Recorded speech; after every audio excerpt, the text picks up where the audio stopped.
കേരളത്തിലെ സാധാരണ ഫൗണ്ടേഷന്റെ കാര്യം ഡിസ്കസ് ചെയ്യുകയാണെങ്കിൽ പ്രധാനമായിട്ടും വരുന്നത് കരിങ്കല്ലിലാണ് കൂടുതലും നമ്മൾ വീടുകളെല്ലാം പണിയുന്നത്. അതായത് ഗ്രൗണ്ട് ഫ്ലോറും ഫസ്റ്റ് ഫ്ലോറും നമുക്ക് കരിങ്കല്ലിൽ ചെയ്യാൻ പറ്റും. അതിന്റെ മേലെ നമ്മൾ കരിങ്കല്ല് റെക്കമെൻഡ് ചെയ്യില്ല. ഈ കരിങ്കല്ലിനുള്ള ഒരു പ്രധാന ദോഷം എന്ന് പറയുന്നത് കരിങ്കല്ലിനെല്ലാം വളരെ വില കൂടിപ്പോയി. പിന്നെ അതേപോലെ തന്നെ വേറൊരു കുഴപ്പം എന്ന് പറയുന്നത് ഹാർഡ് സ്ട്രാറ്റ നമ്മുടെ ഗ്രൗണ്ട് ലെവലിൽ നിന്ന് 2 ഫീറ്റിനൊക്കെ താഴെ പോയ കരിങ്കല്ല് സൂട്ടബിൾ അല്ല. ആ സമയത്ത് നമുക്ക് വേറെയുള്ള ഫൗണ്ടേഷൻ ടെക്നിക്കിലേക്ക് പോകണം. അപ്പോൾ 2 ഫീറ്റ് വരയ്ക്ക് നല്ല ഹാർഡ് സ്ട്രാറ്റ ആണെങ്കിൽ നമുക്ക് കരിങ്കല്ല് സ്റ്റാർട്ട് ചെയ്യാം. കരിങ്കല്ല് തന്നെ നമുക്ക് ഡ്രൈ ആയിട്ട് ചെയ്യാം, അതായത് വേറെ ഒന്നും യൂസ് ചെയ്യാതെ ഡ്രൈ ആയിട്ട് പാക്ക് ചെയ്യാം. അതുപോലെ തന്നെ ചെളി വെച്ച് പാക്ക് ചെയ്യാം, അതുപോലെ തന്നെ സിമെന്റിൽ പാക്ക് ചെയ്യാം. ഈ 3 രീതിയിലും ചെയ്യാൻ പറ്റും. പക്ഷേ കൂടുതൽ ഡെപ്ത് വന്നു കഴിഞ്ഞാൽ ഇത് തീരെ സ്യൂട്ടബിൾ അല്ല.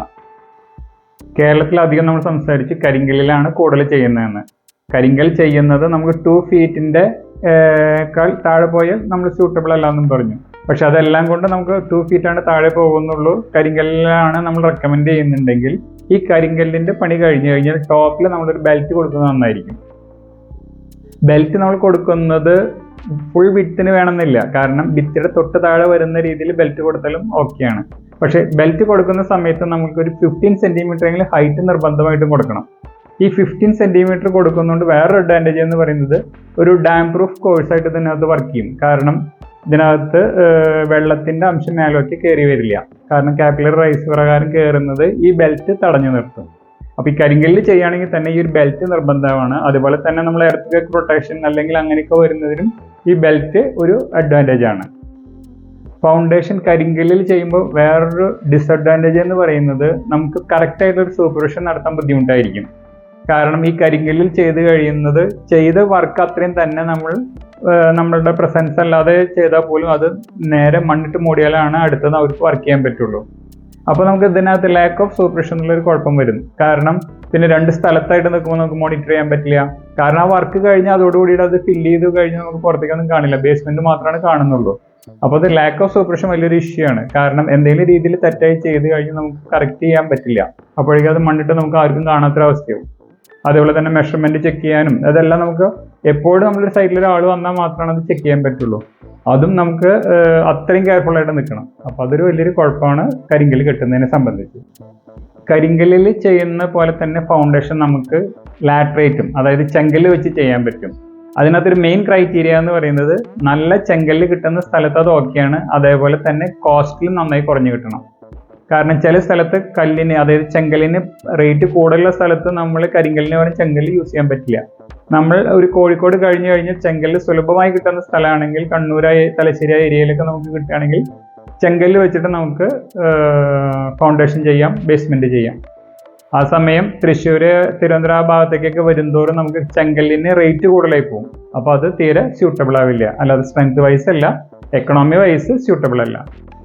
ഫൗണ്ടേഷൻ ചെയ്യുമ്പോൾ ഭൂമിയുടെ ഉറപ്പുള്ള സ്ഥലത്താണ് നമ്മൾ ഈ പറഞ്ഞ രീതിയിൽ കരിങ്കല്ലിന്റെ കാര്യം പറഞ്ഞത്.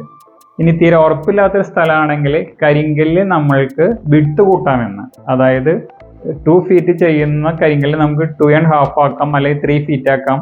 അപ്പോൾ വരുന്ന ലോഡ് കൂടുതൽ സ്ഥലത്തേക്ക് ഡിസ്ട്രിബ്യൂട്ട് ചെയ്തു പോകും. അങ്ങനെ ഡിസ്ട്രിബ്യൂട്ട് ചെയ്യുന്നതിനാണ് നമ്മൾ വിട്ടുകൂട്ടുന്നത്.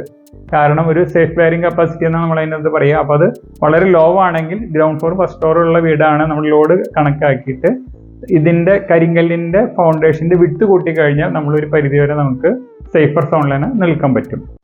ചില സ്ഥലത്ത് സേഫ് ബെയറിംഗ് കപ്പാസിറ്റി കുറവുള്ള സ്ഥലമാണെങ്കിൽ നമ്മൾ ഈ കരിങ്കല്ല് കിട്ടാൻ വളരെ ടൈറ്റും കൂടി വരുന്ന സമയത്ത് നമ്മൾ ഇൻവെർട്ടർ ബീം വെച്ച് സെറ്റ് ചെയ്യും. ആദ്യം നമ്മൾ അതിനകത്തൊരു PCC ഇടും. അതായത് അതൊരു ചിലപ്പോൾ 3 ഫീറ്റോളം നമുക്ക് കൊടുക്കേണ്ടതായിട്ട് വരും. കാരണം അതായത് വാട്ടർ ലോയുടെ ഏരിയയിലോ അല്ലെങ്കിൽ അങ്ങനെ വരുന്ന സ്ഥലങ്ങളിൽ. അത് കഴിഞ്ഞ് നമ്മൾ അതിനകത്തൊരു മാറ്റ് പോലെ സ്ലാബ് ചെയ്ത് അതിന്റെ ടോപ്പിലായിട്ട് തന്നെ നമ്മളൊരു ബീമും സെറ്റ് ചെയ്യും. എല്ലാം ഒരുമിച്ച് തന്നെയാണ് കാസ്റ്റ് ചെയ്യുന്നുണ്ടാവുക. ഇങ്ങനെ ഇൻവെർട്ടർ ബീം ടെക്നിക്ക് ചെയ്താലും നമുക്ക് ഗ്രൗണ്ട് ഫ്ലോറും ഫസ്റ്റ് ഫ്ലോറും ഉള്ള വീടുകൾക്ക് നമുക്ക് ഫൗണ്ടേഷൻ ചെയ്ത് വരുമ്പോൾ കൂടുതൽ സോഫ്റ്റ് ആയുള്ള ഏരിയയിൽ അതൊരു സ്യൂട്ടബിൾ മെത്തേഡാണ്. സാധാരണ ഒരു രീതിയിൽ അതായത് ഗ്രൗണ്ട് ഫ്ലോറും ഫസ്റ്റ് ഫ്ലോറും കഴിഞ്ഞ് നമ്മൾ സാധാരണ ഐസൊലേറ്റഡ് ഫുട്ടിംഗ് എന്നുള്ള കൺസെപ്റ്റിൽ ചെയ്യാറുണ്ട്. ഈ ഐസൊലേറ്റഡ് ഫുട്ടിങ്ങിന്റെ ഒരു അഡ്വാൻറ്റേജ് എന്ന് പറയുന്നത് ചിലപ്പോൾ ഹാർഡ് സ്ട്രാറ്റ ചിലപ്പോൾ 6 അടി 7 അടിയൊക്കെ താഴ്ചയിലായിട്ടായിരിക്കും വരുന്നുണ്ടാവുക. ഈ 6 അടി അല്ലെങ്കിൽ 7 അടി താഴ്ചയിൽ നമ്മൾ ഇത്രയും ദൂരം കരിങ്കല്ല് കെട്ടിക്കൊണ്ടിരുന്നത് ഒരു കാരണവശാലും എക്കണോമി അല്ല. അങ്ങനെ വരുന്ന സമയത്ത് നമ്മൾ ഇതിനകത്തുള്ള ഫുട്ടിങ് അതേപോലെ കോളം അത് വെച്ചിട്ട് ചെയ്യും. അങ്ങനെ ചെയ്യുമ്പോൾ നമുക്കൊരു അഡ്വാൻറ്റേജ് എന്ന് പറയുന്നത് ഈ കോളത്തിന്റെ ഹൈറ്റ് മാത്രമേ നമുക്ക് ഇൻക്രീസ് ചെയ്യേണ്ടൂ. കാരണം അത് ഏരിയ ഫുള്ള് നമ്മളവിടെ കരിങ്കല്ലൊന്നും ചെയ്യില്ല. അപ്പോൾ ഈ ഫുട്ടിങ് ഇതേപോലെ തന്നെ പ്ലിന്തി ബീം വരെ ചെയ്ത് കഴിഞ്ഞാൽ ഒരുപാട് ഡെപ്തുള്ള സ്ഥലമാണെങ്കിൽ നമുക്ക് കോളത്തിന്റെ ഹൈറ്റ് മാത്രമേ ഇൻക്രീസ് ആവുള്ളൂ. അതേപോലെ തന്നെ പ്ലിന്തി ബീം അതിനുള്ളിൽ കണക്ട് ചെയ്ത് കഴിഞ്ഞാൽ നമുക്ക് താഴെ വരുന്ന ആ പോർഷനിൽ ഈ എന്തെങ്കിലും രീതിയിൽ എലിയോ എന്തെങ്കിലും വരാതിരിക്കാൻ വേണ്ടി 1-2 വരി ഹോളോ ബ്ലോക്കോ സോൾ ബ്ലോക്കോ കെട്ടി അതിന്റെ മുകളിലേക്ക് ഇത് പ്ലേസ് ചെയ്യാം. പിന്നെ ഉള്ളിലും മണ്ണിടുന്നുണ്ടാവും, പുറത്തും നമ്മൾ ഇടുന്ന രീതിയിൽ വരുമ്പോൾ അതിനകത്തുള്ള ഇഷ്യൂസ് വരികയും ചെയ്യില്ല. ഇതൊരു കോളം ഫുട്ടിങ് ആയിരിക്കും നമുക്ക് ഡെപ്ത് ഉള്ള സ്ഥലത്ത് എക്കണോമി വഴി. സാധാരണ രീതിയിൽ ഫൗണ്ടേഷൻ നമ്മൾ ഐസൊലേറ്റഡ് ഫുട്ടിങ് കൊടുക്കുമ്പോൾ അതിനകത്തൊരു പ്രധാന കാര്യം ശ്രദ്ധിക്കേണ്ടത്, എല്ലാ ജംഗ്ഷനുകളിലും നമ്മൾ പില്ലർ കൊടുക്കേണ്ട കാര്യമില്ല. കാരണം എല്ലാ റൂമുകളുടെയും എല്ലാ രീതിയിലും നമ്മൾ കോർണറിൽ പില്ലർ കൊടുത്തു കഴിഞ്ഞാൽ ഒരു ഇഷ്യൂ എന്ന് പറയുന്നത് എണ്ണം, അതായത് ഫൗണ്ടേഷൻ്റെ ഫുട്ടിങ്ങിന്റെ എണ്ണം കൂടിയപ്പോൾ നമുക്ക് എക്കണോമി ഉണ്ടാവില്ല. നമ്മൾ അതൊരു ലോഡ് കണക്കാക്കുന്ന രീതിയിൽ ഏതൊക്കെ ജംഗ്ഷനിൽ നമുക്ക് ഒഴിവാക്കാൻ പറ്റുമെന്ന് നോക്കാം. കാരണം എണ്ണം കുറച്ച് കഴിഞ്ഞാലാണ് ഇതിനകത്ത് സേഫർ സൈഡിലേക്കും അതേപോലെ തന്നെ നമുക്ക് എക്കണോമി രീതിയിലും ലാഭിക്കാൻ പറ്റുള്ളൂ. കാരണം വീടിന്റെ സ്ട്രെങ്ത് കുറയാനും പാടില്ല. അപ്പോൾ ഇങ്ങനെ വരുന്നൊരു ബീമിൽ നമുക്ക് ജംഗ്ഷനിലൂടെ വരുന്ന ഇതിലേക്ക് നമുക്ക് അടിയിൽ പില്ലർ കൊടുക്കാനും നമുക്ക് ചെയ്യാൻ പറ്റും. അപ്പോൾ അങ്ങനെ ചെയ്ത് കഴിഞ്ഞാൽ നമുക്ക് എക്കണോമി സൈഡും നന്നായിട്ട് അഡ്വാൻറ്റേജ് കിട്ടും, നമ്മുടെ വീടിന്റെ സ്ട്രെങ്ത്തിന് കുറയുകയും ചെയ്യില്ല. നമ്മൾ ഫൗണ്ടേഷന്റെ കാര്യങ്ങൾ ഡിസ്കസ് ചെയ്യുന്ന സമയത്ത് ഐസൊലേറ്റഡ് ഫുട്ടിങ്ങിന്റെ കാര്യം പറഞ്ഞു. ഈ ഐസൊലേറ്റഡ് ഫുട്ടിങ്ങിൽ നമ്മൾ ബേസ് ഇടുന്നത് ഒരു സ്ക്വയർ ആയിട്ട് കറക്റ്റ് ലെവലിൽ ചെയ്ത് കഴിഞ്ഞാൽ വൈബ്രേറ്റർ ഇടാൻ പറ്റും. കാരണം ഈ ഫുട്ടിങ്ങിന്റെ താഴെ നമ്മൾ ഈ സ്ലോപ്പ് ചെയ്ത് കഴിഞ്ഞാൽ വൈബ്രേറ്റർ ഇട്ട് കഴിഞ്ഞാൽ അതൊക്കെ താഴേക്ക് ഒഴിച്ചു പോകും.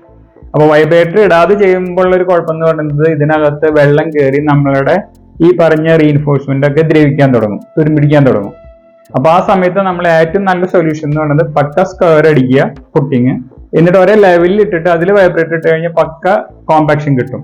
അല്ലാതെ ചെരിച്ച് ചെയ്ത് കഴിഞ്ഞിട്ട് നമുക്ക് വൈബ്രേറ്റർ ഇടാൻ പറ്റാതിരുന്നു കഴിഞ്ഞാൽ അതിനകത്ത് ഫ്യൂച്ചറിൽ വരുന്ന ഈ വെള്ളം, അല്ലെങ്കിൽ നമ്മൾ എന്തെങ്കിലും ഫൗണ്ടേഷൻ നിൽക്കുക ഏതാണ്ട് ഭൂമിയുടെ അടിയിൽ നിൽക്കുമ്പോൾ വെള്ളത്തിന്റെ അംശം ഉണ്ടാവും. അപ്പൊ ഇത് വന്നു കഴിഞ്ഞാൽ കമ്പി തുരുമ്പിടിക്കാനും കുഴപ്പങ്ങൾ വരാനുള്ള ചാൻസ് ഉണ്ട്. അത് നമ്മൾ കാണാനും പറ്റുന്നില്ല, കാരണം ഭൂമിയുടെ അടിയിലായ കാരണം. അപ്പൊ എപ്പോഴും നമ്മൾ റെക്കമെൻഡ് ചെയ്യുന്നത് സ്ക്വയർ ആയിട്ട് അടിച്ച് സ്ലോപ്പ് ഒഴിവാക്കിയിട്ട് കോമ്പാക്ട് ചെയ്യുക, അതായിരിക്കും നല്ല സൊല്യൂഷൻ. ഒരു ബിൽഡിംഗ് നമ്മൾ ഡിസൈൻ ചെയ്യുമ്പോൾ അതിന്റെ പ്രധാന ഭാഗം എന്ന് പറയുന്നത് ഫൗണ്ടേഷൻ ആണ്. ഈ ഫൗണ്ടേഷൻ നമ്മൾ നിൽക്കുന്നത് മണ്ണിലാണ്. ഈ മണ്ണിന്റെ ബെയറിംഗ് കപ്പാസിറ്റിയാണ് നമ്മൾ കണക്കൂട്ടുക. കാരണം ഇത്രയും വരുന്ന ലോഡ് എടുക്കാനുള്ള ശേഷി മണ്ണിനുണ്ടോ എന്നുള്ളത്. ആ വരുന്ന ആ ശേഷിനെയാണ് നമ്മൾ പറയുന്നത് bearing capacity of the soil. സാധാരണ രീതിയിൽ ബെയറിംഗ് കപ്പാസിറ്റി കണ്ടുപിടിക്കുന്നതിന് കുറെ മെത്തേഡുകളുണ്ട്, അത് എഞ്ചിനീയറിംഗ് സൈഡിൽ വരുന്നതാണ്. പക്ഷേ ഈ ബെയറിംഗ് കപ്പാസിറ്റിയിൽ തന്നെ നമ്മൾ സേഫ് ബെയറിംഗ് കപ്പാസിറ്റി വെച്ചിട്ടാണ് ഇതെല്ലാം ഡിസൈൻ ചെയ്യുന്നത്. അതായത് ഈ ബിൽഡിങ്ങിന്റെ ലോഡ് നമ്മൾ ഭൂമിയിലേക്ക് എടുക്കുന്ന സമയത്ത് ആ വരുന്ന എർത്തിന്റെ കപ്പാസിറ്റി, അത് എത്ര ലോഡ് എടുക്കുന്നത് അറിയാൻ വേണ്ടിയിട്ടുള്ള അതിന്റെ കപ്പാസിറ്റിനെ പറയുന്നതാണ് bearing capacity of that soil. നമ്മൾ ഡിസൈൻ പർപ്പസിൽ സേഫ് ബെയറിംഗ് കപ്പാസിറ്റിയാണ് എടുക്കുന്നത്.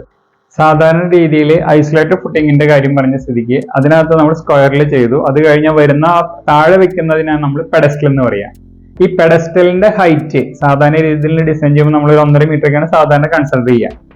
ഇത് ഈ 1.5 മീറ്ററിന് ചിലപ്പോൾ ഭൂമിയിൽ ഡെപ്ത് വളരെ താഴ്ന്നു പോവുകയൊക്കെ ചെയ്തു കഴിഞ്ഞാൽ ഈ 1.5 മീറ്ററിന്റെ ഡെപ്ത് ചിലപ്പോൾ 3 മീറ്റർ 4 മീറ്റർ 5 മീറ്റർ ഒക്കെ വന്നു കഴിഞ്ഞാൽ ഈ ഫുട്ടിങ്ങിന്റെ ലെവലിൽ നിന്ന് നമ്മൾ അടുത്ത പ്ലിന്തി ബീമിന്റെ ഹൈറ്റ് ഉയരം കൂടുന്തോറും നമ്മൾക്കൊരു ഇഷ്യൂ എന്ന് പറയുന്നത് ഈ കാണുന്ന ഡിസൈനിലുള്ള പില്ലർ മതിയാവില്ല.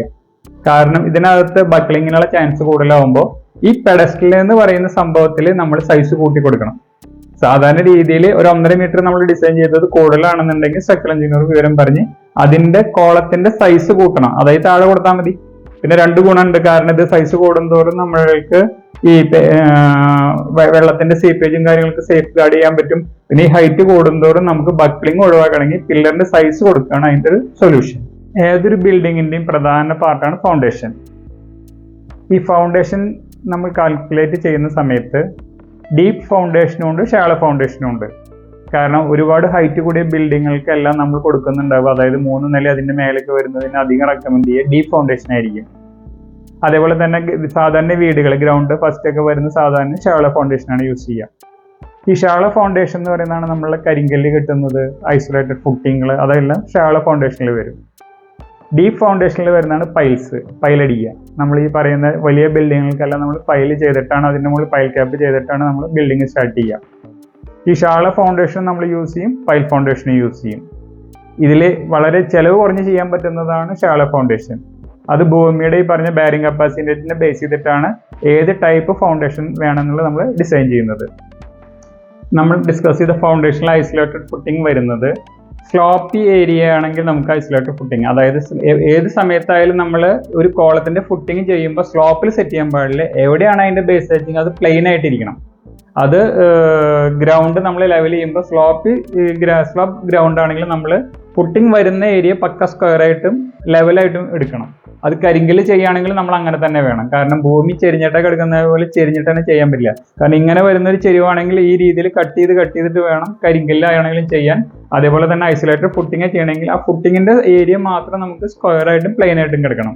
അല്ലാതെ ചെരിച്ച രീതിയിൽ നിർത്താൻ പാടില്ല. എവിടെയും നമ്മൾ ചെരിച്ചുള്ള രീതിയിൽ നമ്മൾ എവിടെയും വർക്ക് ചെയ്യാൻ പാടില്ല. കാരണം അതിന്റെ സ്ലൈഡിങ് ടെൻഡൻസി എല്ലാം കൂടുതലായിട്ട് വരും. ഇപ്പോഴും നമുക്കൊരു ലോഡ് വരുന്നത് ഈ വരുന്ന ഭൂമിയിൽ പെർപെൻഡിക്കുലർ ആയിട്ട് തന്നെ ലോഡ് വരണം. അതിന് വേണ്ടിയിട്ട് പെർപെൻഡിക്കുലർ ആയിട്ട് വരണമെങ്കിൽ നമ്മളുടെ ഗ്രൗണ്ട് പ്ലെയിൻ ആയിട്ടിരിക്കണം. അപ്പോൾ പെർപെൻഡിക്കുലറിറ്റി ചെക്ക് ചെയ്യാൻ വേണ്ടിയിട്ടും അതേപോലെ തന്നെ വാട്ടർ ലെവലിൽ നമ്മൾ ഗ്രൗണ്ട് സെറ്റ് ചെയ്തിട്ട് വേണം. അതായത് ഗ്രൗണ്ട് ഫുൾ സെറ്റ് ചെയ്യണമെന്നില്ല, ഫുട്ടിങ്ങിന്റെ ഏരിയ മാത്രം സെറ്റ് ചെയ്താലും കാര്യങ്ങൾ നടത്തും. ഒരു ബിൽഡിങ്ങിന്റെ ഫൗണ്ടേഷൻ നമ്മൾ ഡിസൈൻ ചെയ്യുമ്പോൾ 2 കാര്യങ്ങളാണ് പ്രധാനമായിട്ട് ശ്രദ്ധിക്കുന്നത്. അതായത് ഒന്ന് ബിൽഡിങ്ങിന്റെ സേഫ്റ്റി, പിന്നെ വരുന്നത് നമ്മുടെ എക്കണോമി.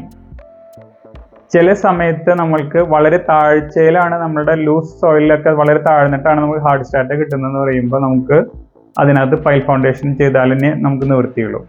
ആ സമയം ഒരു മീഡിയം ഉറപ്പുള്ളൊരു സ്ഥലം നമ്മൾക്ക് അത് ഷാലോ ഫൗണ്ടേഷനിലേക്ക് പോവുകയാണെങ്കിൽ നമുക്ക് കോസ്റ്റ് നന്നായി കുറഞ്ഞു കിട്ടും. സാധാരണ രീതിയിൽ ഭൂമിയുടെ നമ്മുടെ റോഡിന്റെ ലെവലിൽ നിന്ന് ഒരു 2 ഫീറ്റ് ഹൈറ്റിലാണ് സാധാരണ ബേസ്മെന്റ് പണിയുക. ഒരു 2 ഫീറ്റ് താഴെ നമ്മൾ ഫൗണ്ടേഷൻ ചെയ്യും. ആ 2 ഫീറ്റിൽ തന്നെ നമുക്കൊരു ഹാർഡ് സ്റ്റാർട്ട് കിട്ടിയിട്ട് കഴിഞ്ഞിട്ടുണ്ടെങ്കിൽ അത് നമുക്ക് കരിങ്കല്ലിലേക്ക് തന്നെ പോയാൽ മതി. ഈ 2 ഫീറ്റ് കഴിഞ്ഞ് നമുക്കൊരു 5 ഫീറ്റിലേക്കൊക്കെയാണ് നമ്മൾ ഈ പറഞ്ഞ ഈ ടൈറ്റ് ആയിട്ടുള്ള ഒരു സോയിൽ കിട്ടുന്നുണ്ടെങ്കിൽ നമ്മൾ ഐസൊലേറ്റഡ് ഫുട്ടിങ്ങിലേക്ക് പോയാൽ മതി. കാരണം ഐസൊലേറ്റഡ് ഫുട്ടിങ് ചെയ്ത് അതിനകത്ത് പ്ലിന്ത് ബീം ചെയ്യുമ്പോഴായിരിക്കും നമുക്ക് കോസ്റ്റ് എഫക്റ്റീവ് ആയിട്ട് കിട്ടുക. അല്ലാതെ നമുക്ക് ഈ 5 ഫീറ്റ് അല്ലെങ്കിൽ 6 ഫീറ്റ് ഫുള്ള് ഈ കരിങ്കല്ല് വെച്ച് പണിയുന്നത് നമുക്ക് കോസ്റ്റ് എഫക്റ്റീവ് ആയി കിട്ടില്ല. അങ്ങനെയുള്ള സ്ഥലങ്ങളിൽ നമുക്ക് ഐസൊലേറ്റഡ് ഫുട്ടിംഗ് ആണ് പ്രിഫറബിൾ. ഫൗണ്ടേഷൻ ടെക്നിക്കിൽ നമ്മൾ പറഞ്ഞ ഐസൊലേറ്റഡ് ഫുട്ടിങ്, അതിന്റെ പ്രധാന ഒരു അഡ്വാൻറ്റേജ് എന്ന് പറയുന്നത് നമുക്ക് ക്ലോസ്ഡ് സൂപ്പർവിഷൻ സാധ്യമാവും. കാരണം ഇതെല്ലാം സെറ്റ് ചെയ്തു കോളംസ് എല്ലാം മാർക്ക് ചെയ്ത് കഴിഞ്ഞാൽ നമുക്ക് കാണാൻ പറ്റും. കാരണം ഒരു കോൺക്രീറ്റിന്റെ തലേദിവസം വന്ന് ഒരു സ്ട്രക്ചറൽ എഞ്ചിനീയർക്ക് ഇതെല്ലാം നമുക്ക് വിസിബിൾ ആണ്. കാരണം കരിങ്കല്ല് പോലെ മൂടി പോണ കേസ് വരുന്നില്ല. കാരണം കമ്പി കെട്ടി ചെയ്ത് നമ്മൾ, കാരണം ഓരോ കോളത്തിൽ ഓരോ രീതിയിലായിരിക്കും ലോഡ് വരും. അതിനനുസരിച്ചിട്ട് റീൻഫോഴ്സ്മെന്റിൽ മാറ്റം വരും, സ്റ്റിറപ്സുകളിൽ മാറ്റം വരും, സൈസിൽ മാറ്റം വരും. അതെല്ലാം നമുക്കൊരു സ്ട്രക്ചറൽ എഞ്ചിനീയർ വന്ന് ഒരു വെരിഫൈ ചെയ്യാനുള്ള സമയം കിട്ടും. കോൺക്രീറ്റിന്റെ തലേദിവസം വന്നു കഴിഞ്ഞാൽ എല്ലാതും കാണാൻ പറ്റും. അപ്പോൾ സൂപ്പർവിഷന്റെ കേസിലും അതിന്റെ ക്വാളിറ്റി കേസിലും ഐസൊലേറ്റഡ് ഫുട്ടിംഗ് ആണ് ഏറ്റവും ബെസ്റ്റ് സൊല്യൂഷൻ. കാരണം സ്ട്രക്ചറൽ എഞ്ചിനീയറെ സംബന്ധിച്ച് എല്ലാതും ഓക്കെ ആയതിനു ശേഷം നെക്സ്റ്റ് ഡേ കോൺക്രീറ്റ് പറഞ്ഞു കഴിഞ്ഞാൽ പിന്നെ അതിനകത്തൊന്നും മാറുന്നില്ല. ഒരു ബിൽഡിംഗ് നമ്മൾ ഡിസൈൻ ചെയ്യുമ്പോൾ ഫൗണ്ടേഷൻ ആണ് പ്രധാന ഭാഗം എന്ന് പറഞ്ഞു. ഇതിനകത്ത് ഫൗണ്ടേഷൻ ഫെയിൽ ആവുന്നതിന്റെ പ്രധാന കാരണം സെറ്റിൽമെന്റ് ആണ്. അതായത് നമ്മളുടെ കൊടുക്കുന്ന ഭൂമിക്ക് അതിന് കൊടുക്കുന്ന പ്രഷറിനേക്കാൾ അത്ര താങ്ങാനുള്ള ശേഷി ഇല്ലെങ്കിൽ അവിടെ സെറ്റിലാവും. ഈ ഭൂമി സെറ്റിൽമെന്റ് ആവുമ്പോൾ ഇതിനകത്തുള്ള ഇഷ്യൂ എന്ന് പറയുന്നത് ക്രാക്കുകൾ ഫോം ആവും. ഏറ്റവും കൂടുതൽ നമ്മൾക്ക് ഒരു ഇഷ്യൂ വരുന്നത് ഒരു ഭാഗം ഭയങ്കര ഹാർഡായിരിക്കും ബിൽഡിങ്ങിന്റെ, ഒരു ഭാഗം വളരെ സോഫ്റ്റ് ആയിരിക്കും. ഇതാണ് ഏറ്റവും കുഴപ്പം പിടിച്ച സംഭവം. എല്ലാ ഭാഗവും ഹാർഡായിട്ടാണെങ്കിൽ നമുക്ക് ഇഷ്യൂ ഇല്ല, എല്ലാ ഭാഗവും സോഫ്റ്റ് ആയാലും ഇഷ്യൂ ഇല്ല. ഒരു ഭാഗം ഹാർഡായിരിക്കും ചെയ്യും, ഒരു ഭാഗം സോഫ്റ്റ് ആയി ചെയ്തിരിക്കുന്നുണ്ടെങ്കിൽ സെറ്റിൽമെന്റിനുള്ള ചാൻസസും കൂടുതലാണ്, ക്രാക്കുകളും കൂടും. അപ്പോൾ അത് നല്ല രീതിയിൽ ഡിസൈൻ ചെയ്തില്ലെങ്കിൽ ഒരുപാട് ഇഷ്യൂസ് വരും. സാധാരണ രീതിയിൽ നമ്മളൊരു സൈറ്റിൽ ഫൗണ്ടേഷൻ ചെയ്യുന്നതിന് മുന്നേ ആ ഏത് തരം ഫൗണ്ടേഷൻ നമുക്ക് യൂസ് ചെയ്യണമെന്ന് അറിയണമെങ്കിൽ ഒരു ടെസ്റ്റ് ബിറ്റ് ആദ്യം നമ്മൾ എടുക്കും. അതായത് ഒരു 4 ഫീറ്റ് വിഡ്ത്തും 4 ഫീറ്റ് ഡെപ്തും അതുപോലെ തന്നെ അതിനുള്ള 4 വീതി 4 തിരിച്ചുള്ള വീതി ഹൈറ്റ് 4 അങ്ങനെ എടുക്കുന്ന ഒരു ടെസ്റ്റ് ബിറ്റ് വെച്ച് കഴിഞ്ഞാൽ നമുക്ക് മണ്ണിന്റെ ഘടന അറിയാൻ പറ്റും. ചിലപ്പോൾ 4 ഫീറ്റിൽ നമുക്ക് ഹാർഡ് സ്റ്റാർട്ട് കിട്ടിയാൽ കുറച്ചുകൂടി കൂടുതൽ എടുത്ത് നോക്കാം. അപ്പോൾ അത് അങ്ങനെ ചെയ്തില്ലെങ്കിൽ നമുക്ക് ഒരുപാട് ഗ്രൗണ്ട് ഫ്ലോർ ഫസ്റ്റ് ഫ്ലോർ ഇല്ലാതെ സെക്കൻഡും തേർഡൊക്കെ വരുന്ന മൾട്ടി സ്റ്റോറി ബിൽഡിങ് നമുക്ക് സോയിൽ എക്സ്പ്ലോറേഷൻ നടത്തണം, സോയിൽ ടെസ്റ്റ് ചെയ്യണം. കാരണം നമ്മളൊരു ബോർവെൽ കുഴിക്കുന്ന രീതിയിൽ അവർ വന്നിട്ട് അതിന്റെ സാമ്പിൾസ് ചിലപ്പോൾ 10 മീറ്റർ അല്ലെങ്കിൽ അതിന്റെ ഹാർഡ് സ്റ്റാർട്ട് കണക്കാക്കുന്ന രീതിയിൽ അതിന് എൻവാല്യൂ ആണ് നമ്മൾ കണക്കാക്കുക. അതുപോലെ ലാബറട്ടറി ടെസ്റ്റുകളുണ്ട്. അപ്പോൾ ഇതിന്റെ വാല്യൂ എടുത്തതിന് ശേഷമാണ് നമുക്ക് പൈലിൽ പോകണോ അല്ലെങ്കിൽ നമുക്ക് ഇതേപോലെ ഐസൊലേറ്റഡ് ഫുട്ടിങ് മതിയോ, ഇനി ഹാർഡ് സ്റ്റാർട്ട് ആണെങ്കിൽ നമുക്ക് കരിങ്കല്ല് പോകും, അതൊക്കെ നമ്മൾ അത് കഴിഞ്ഞിട്ടാണ് തീരുമാനിക്കുന്നത്. നോർമൽ കേസ് വീടുകൾക്കാണെങ്കിൽ നമുക്ക് ടെസ്റ്റ് ബിറ്റ് എടുത്താൽ മതി. 4 ഫീറ്റ് ഡെപ്ത് 4 ഫീറ്റിൽ എടുത്താൽ തന്നെ നമുക്ക് അതിനകത്ത് അറിയാൻ പറ്റും. അതല്ല നമുക്ക് ഒന്നുകൂടി ഹൈറ്റ് കൂടിയ ബിൽഡിംഗ് ആണെങ്കിൽ നമുക്ക് സോയിൽ എക്സ്പ്രഷൻ ടെസ്റ്റ് നടത്തുന്ന ആളുകളുണ്ട്. അവരെ വിളിച്ചിട്ട് നമ്മുടെ ഭൂമിയുടെ ഘടന നമുക്ക് അറിയാൻ പറ്റും. വലിയ ഏരിയ ആണെങ്കിൽ ചിലപ്പോൾ 1 പോലെ 2 3 നമുക്ക് എടുക്കേണ്ടി വരും. അതൊരു സെക്ഷനിൽ ഡിസ്കസ് ചെയ്തിട്ട് നമുക്ക് അത് എത്ര വേണമെന്നുള്ളത് ഉറപ്പിക്കാൻ പറ്റും. ഒരു ഫൗണ്ടേഷൻ നമ്മൾ ഡിസൈൻ ചെയ്യുമ്പോൾ മെയിനായിട്ട് വരുന്നത് ഒരു എൻവിറോൺമെന്റൽ ഫാക്ടേഴ്സ് വരും. കാരണം ഹെവി റെയിൻ, അതേപോലെ തന്നെ ഫ്ലഡ്, അതെല്ലാം നമ്മളുടെ ഫൗണ്ടേഷനെ ബാധിക്കും. അതുപോലെ തന്നെ നമ്മൾക്ക് ടെമ്പറേച്ചർ, അതായത് നമ്മളുടെ ഈ പറയുന്ന ടെമ്പറേച്ചർ വേരിയേഷൻ, അതായത് ഒരുപാട് ചൂട് കൂടുകയും ഒരുപാട് ചൂട് കുറയുകയും ചെയ്യുന്ന സമയത്തും നമ്മൾക്ക് ഇത് ഫൗണ്ടേഷൻ നന്നായിട്ട് ബാധിക്കുന്നുണ്ട്. ചില സോയില് നമ്മൾക്ക് ഈ മോയ്സ്ചർ കണ്ടന്റ് വന്നു കഴിഞ്ഞാൽ അത് വളരെ ലൂസായിരിക്കും. ആ സമയം മോയ്സ്ചർ കണ്ടന്റ് ഇല്ലെങ്കിൽ ഇത് ഭയങ്കര ഹാർഡായിരിക്കും ചെയ്യും. അപ്പോൾ ഈ മഴക്കാലം, നമ്മുടെ ഇവിടേക്ക് 6 മാസം മഴ പെയ്യുമ്പോൾ ഈ കാറ്റഗറിയും കൂടി നമ്മൾ കൺസിഡർ ചെയ്തതിന് ശേഷമാണ് നമ്മളൊരു ഫൗണ്ടേഷൻ ഡിസൈൻ ചെയ്യേണ്ടത്. കാരണം പുറത്തേക്ക് ഇട്ട് കഴിഞ്ഞാൽ ചില കളിമണ്ണൊക്കെ ഭയങ്കര പാറയേക്കാൾ ഉറപ്പായിരിക്കും, പക്ഷെ മോയ്സ്ചർ വന്നു കഴിഞ്ഞാൽ വളരെ സോഫ്റ്റ് ആയിരിക്കും. അപ്പോൾ ആ ടൈപ്പ് നോക്കിയതിന് ശേഷം വേണം നമുക്കൊരു ഫൗണ്ടേഷൻ ഏത് വേണമെന്നുള്ളത് ഫിക്സ് ചെയ്യാൻ വേണ്ടി. ഒരു ഫൗണ്ടേഷൻ സെറ്റ് ചെയ്യുന്നതിന് മുന്നേ നമുക്ക് ടെസ്റ്റ് പിറ്റ് അല്ലെങ്കിൽ അതുപോലെ തന്നെ സോയിലിന്റെ ഘടന ചെക്ക് ചെയ്യണമെന്ന് പറഞ്ഞു. അതിന് ഏറ്റവും ഈസി ആയിട്ടുള്ള മെത്തേഡ് എന്ന് പറയുന്നത്, ആ പ്ലോട്ടിൽ നമ്മൾക്ക് കിണറില്ലെങ്കിൽ, അതായത് ഓപ്പൺ വെല്ലില്ലെങ്കിൽ നമുക്ക് അത് സ്റ്റാർട്ടിങ്ങിൽ നമുക്കൊരു ഓപ്പൺ വെല്ല് കുഴിച്ച് നോക്കാം. ആ കുഴിച്ച് കഴിഞ്ഞാൽ നമുക്ക് വളരെ ക്ലിയർ ആയിട്ട് നമുക്ക് അതിന്റെ ഡെപ്തിലുള്ള എല്ലാ എർത്തിന്റെയും സ്ട്രെങ്ത് നമുക്ക് വിസിബിൾ ആയിട്ട് കാണാൻ പറ്റും. അതേപോലെ തന്നെ നമുക്ക് ഇതിനകത്ത് വേറൊരു അഡ്വാൻറ്റേജ് എന്ന് പറയുന്നത് സെപ്റ്റി ടാങ്ക്, അതുപോലെ മറ്റുള്ള പിറ്റുകളൊക്കെ കുത്തി കഴിഞ്ഞു കഴിഞ്ഞാൽ, അതിൽ കിണറും കുത്തി കഴിഞ്ഞാൽ ഈ മണ്ണെല്ലാം നമുക്ക് ഇതിനകത്തുള്ള ഫൗണ്ടേഷനിലേക്ക് നിറയ്ക്കാനും പറ്റും. ഈ കിണറിലത്തെ മണ്ണ് ചില ആളുകൾ നിറയ്ക്കാറില്ല, ബാക്കിയുള്ള മണ്ണുകളൊക്കെ നമുക്ക് യൂസ് ചെയ്യാൻ പറ്റും. കാരണം അധികം നിറയ്ക്കാത്ത എന്താണെങ്കിൽ വളരെ മഞ്ഞ മണ്ണൊന്നും നമുക്ക് ഇതിനകത്ത് കോമ്പാക്ട് ചെയ്താൽ കറക്റ്റായിട്ട് കിട്ടില്ല. അത് കാരണം ചിലവർ അത് നിറയ്ക്കാതിരിക്കും, ചിലവർ വാസ്തുപ്രകാരം നിറയ്ക്കാതിരിക്കുന്ന ആളുകളുണ്ട്. ഇത് എന്തിനേലും നമുക്ക് ഈ മണ്ണിന്റെ ഷോർട്ടേജ് ഈ വക പിറ്റുകളെ കൊണ്ട് നമുക്ക് നികത്തിയെടുക്കാൻ പറ്റും. ഒരു ബിൽഡിങ്ങിന്റെ ഫൗണ്ടേഷനെ എഫക്റ്റ് ചെയ്യുന്ന കാര്യങ്ങളിലാണ് നമ്മൾ സോയിലിന്റെ കാര്യം പറഞ്ഞത്. അതാണ് നമ്മൾ സേഫ് ബെയറിംഗ് കപ്പാസിറ്റി എന്ന് പറയുന്നത്. ഈ സേഫ് ബെയറിംഗ് കപ്പാസിറ്റീനെ ഒരുപാട് ഫാക്ടേഴ്സ് എഫക്റ്റ് ചെയ്യും. അതായത് മോയ്സ്ചർ കണ്ടന്റ് വന്നാൽ അത് എഫക്റ്റ് ചെയ്യും, ടെമ്പറേച്ചർ വന്നാൽ അത് എഫക്റ്റ് ചെയ്യും. അതുപോലെ തന്നെ ഈ സോയിലിൽ വാട്ടർ ടേബിൾ, അതായത് താഴെ വരുന്ന നമ്മളുടെ വെള്ളത്തിന്റെ ഹൈറ്റ് ചില സമയത്ത് ക്രമാതീതമായി ഉയർന്നു വരും. അതായത് ഇതിന്റെ ഫൗണ്ടേഷന്റെ ഒക്കെ ഫുട്ടിങ്ങിനേക്കൊക്കെ കയറി വരുന്ന സമയത്ത് ഇഷ്യൂ വരും. ഇതെല്ലാം ഇതിനെ ബാധിക്കുന്ന കാര്യങ്ങൾ. അതുപോലെ ഏറ്റവും കൂടുതൽ പെട്ടെന്ന് ബാധിക്കുന്നതാണ് എർത്ത് വേക്ക്. ഈ എർത്ത് വേക്ക് ബാധിച്ചു കഴിഞ്ഞാൽ ഈ ഫൗണ്ടേഷൻ ഓൾറെഡി നമുക്ക് ബെയറിംഗ് കപ്പാസിറ്റി എല്ലാം വെച്ച് ഡിസൈൻ ചെയ്താലും ഈ ഫൗണ്ടേഷന്റെ താഴെയുള്ള ഭാഗം ബെയറിംഗ് കപ്പാസിറ്റി നല്ലൊരു എർത്ത് വേക്ക് ചെയ്ത് കഴിഞ്ഞു കഴിഞ്ഞാൽ 0 ആയി പോകും. ആ 0 ആയി വരുമ്പോൾ സെറ്റിൽമെന്റും ഈ പറഞ്ഞ രീതിയിലുള്ള മൊത്തം ഫെയിലിയറിനുള്ള കാരണമാവും. ഈ എർത്ത് വേക്ക് വരുമ്പോൾ ഉണ്ടാവുന്ന മെയിൻ ഫാക്ടർ എന്ന് പറയുന്നത് ഇതിന്റെ ബെയറിംഗ് കപ്പാസിറ്റി, അതായത് ഫൗണ്ടേഷന്റെ അടിയിലൊക്കെ 0 ആയി പോകും. അപ്പോൾ നമുക്ക് ഈ ഫൗണ്ടേഷനും ഈ പറഞ്ഞ കാൽക്കുലേഷനൊക്കെ തകടുപൊടിയായിരിക്കും. അപ്പോൾ ഈ പറയുന്നതെല്ലാം ഈ നാച്ചുറൽ, അതായത് കലാമിറ്റീസും കാര്യങ്ങളൊക്കെ വരുമ്പോൾ ബിൽഡിങ്ങിനെ ബാധിക്കുന്ന കാര്യങ്ങളാണ്. സാധാരണ ആളുകളുടെ ഒരു ധാരണ എന്ന് പറയുന്നത്, പ്ലിന്ത് ബീം സെറ്റ് ചെയ്യുമ്പോൾ, നമ്മൾ ഫുട്ടിങ്ങും പില്ലറൊക്കെ കഴിഞ്ഞ് പ്ലിന്ത് ബീം സെറ്റ് ചെയ്യുമ്പോൾ അതിന്റെ താഴെ കരിങ്കല്ല് പണിയണോ വേണ്ടയോ എന്നുള്ളതാണ്. നമ്മൾ സാധാരണ ഒരു പ്ലിന്ത് ബീം ഡിസൈൻ ചെയ്യുമ്പോൾ താഴെ അതിനകത്ത് ഒന്നും അതിനകത്ത് ടച്ച് ആവണില്ല എന്നുള്ള രീതിയിലാണ് നമ്മൾ ഡിസൈൻ ചെയ്യുന്നത്. അപ്പോൾ ബിൽഡിങ്ങിന്റെ സ്ട്രെങ്ത്തിന് വേണ്ടിയിട്ട് നമ്മൾ താഴെ കരിങ്കല്ല് വേറെ ഒന്നും ചെയ്യേണ്ട കാര്യമില്ല പ്ലിന്ത് ബീമിന്റെ താഴെ. കാരണം ഏറ്റവും നല്ല രീതിയിൽ എന്ന് പറഞ്ഞാൽ ഒരു പലക, അതായത് ബോട്ടം പലക സെറ്റ് ചെയ്തിട്ട് പ്ലിന്ത് ബീം വെക്കുമ്പോഴാണ് പക്ക ലെവലിൽ കിട്ടുക. പ്ലിന്ത് ബീം വെക്കുമ്പോൾ ബോട്ടം പലക ഇല്ലാതെ ചെയ്യുമ്പോൾ അത്ര കറക്റ്റ് ആയിട്ട് കിട്ടില്ല. അപ്പോൾ സ്ട്രെങ്ത്തിനെ സംബന്ധിച്ച് നമുക്ക് അതിന്റെ ആവശ്യമില്ല. പിന്നെ ചിലവർക്ക് ഈ പെരിച്ചാഴി കയറും അല്ലെങ്കിൽ എന്തെങ്കിലും ക്ഷുദ്രജീവികളൊക്കെ താഴെ കൂടെ കയറുമെന്ന് പറഞ്ഞിട്ടാണ് ഇത് ചെയ്യുന്നത്. അതുണ്ടെങ്കിൽ തന്നെ നമ്മൾ ഈ പ്ലിന്ത് ബീം കഴിഞ്ഞ് ഔട്ടറിൽ ഒരു 2 ഫീറ്റ് എല്ലാ വർക്കും കഴിഞ്ഞൊരു കോൺക്രീറ്റ് നടത്തി കഴിഞ്ഞാൽ ആ ഇഷ്യൂസ് ഒക്കെ മാറി കിട്ടും. കാരണം തറയുടെ ഉള്ളിലേക്ക് വെള്ളം ഇറങ്ങുന്നത് ഒഴിവായി കിട്ടും. അല്ലാതെ താഴെ കരിങ്കല്ലിന്റെ ആവശ്യമില്ല. നമ്മൾ പറഞ്ഞ രീതിയിൽ ഫൗണ്ടേഷനാണ് ഡിസ്കസ് ചെയ്യുന്നത്. സാധാരണ പെട്ടെന്ന് ആളുകളുടെ ധാരണയിൽ ഒരു ഫൗണ്ടേഷന് നമ്മൾ കൊടുക്കുമ്പോൾ എത്ര ഡെപ്ത് വേണം, അതായത് നമ്മളൊരു ഷാലോ ഫൗണ്ടേഷൻ കൊടുക്കുമ്പോൾ എങ്ങനെ വേണം, ഡീപ്പ് ഫൗണ്ടേഷൻ കൊടുക്കുമ്പോൾ. ഷാലോ ഫൗണ്ടേഷൻ പറഞ്ഞാൽ ഐസൊലേറ്റഡ് ഫുട്ടിങ് നമ്മൾ കരിങ്കല്ലൊക്കെ ചെയ്യുന്ന ഷാലോ ഫൗണ്ടേഷൻ. അതായത് ഇതിനകത്ത് മറ്റുള്ള ലാൻഡിനേക്കാൾ നമ്മൾ ഒരു 2 ഫീറ്റെങ്കിലും നമ്മളുടെ ഫൗണ്ടേഷന്റെ ഡെപ്ത് താഴ്ന്നിരിക്കണം. സാധാരണ രീതിയിൽ കരിങ്കല്ലിലൊക്കെ ആണെങ്കിൽ മിനിമം ഡെപ്ത് എന്ന് പറയുന്നത് 2 ഫീറ്റെങ്കിലും കൊടുക്കണം. ഐസൊലേറ്റഡ് ഫുട്ടിംഗ് ആണെങ്കിൽ മിനിമം ഒരു 4 ഫീറ്റെങ്കിലും കൊടുക്കണം. ഹൈറ്റിനെ ബേസ് ചെയ്തിട്ടാണ് അത് കൊടുക്കുക. ഹൈറ്റ് കൂടുന്തോറും നമ്മൾ ഇതിനകത്ത് ഡെപ്ത് കൂട്ടി കൊടുക്കണം, അല്ലെങ്കിൽ ഒരു സ്ലൈഡിങ് ടെൻഡൻസി ഉണ്ടായിരിക്കും. അപ്പോൾ ഇതിനെ ബേസ് ചെയ്തിട്ടാണ് നമ്മൾ ഗ്രൗണ്ട് ലെവലിൽ നിന്ന് എത്ര താഴെ എടുക്കണം എന്നുള്ളത് കാൽക്കുലേറ്റ് ചെയ്യുക. പിന്നെ ചില സമയത്ത് നമ്മൾ മണ്ണ് നിറച്ച സ്ഥലമാണെങ്കിൽ ആ മണ്ണിട്ട സ്ഥലം നമ്മൾ കൺസിഡർ ചെയ്യില്ല. ഒറിജിനൽ എക്സിസ്റ്റിംഗ് ലെവലിൽ നിന്നാണ് നമ്മൾ ഈ പറഞ്ഞ ഡെപ്ത് കണക്കാക്കുക. അതായിരിക്കും നമുക്ക് സ്ലൈഡിങ്ങിനെ പ്രൊട്ടക്ട് ചെയ്യാൻ ഏറ്റവും നല്ലത്. പ്രധാനമായും നമ്മൾ ഫൗണ്ടേഷൻ ഡിസൈൻ ചെയ്യുന്ന സമയത്ത് ഇതിൻ്റെ കപ്പാസിറ്റി, അതായത് സോയിലിൻ്റെ ബെയറിംഗ് കപ്പാസിറ്റി വളരെ കുറഞ്ഞ സ്ഥലത്ത് നമുക്ക് ഇതിനകത്ത് ബിൽഡിംഗ് നിർത്തണം. അതിനുള്ളൊരു വഴി എന്ന് പറയുന്നത് ബെയറിംഗ് കപ്പാസിറ്റി കൂട്ടാനുള്ള ടെക്നിക്ക്.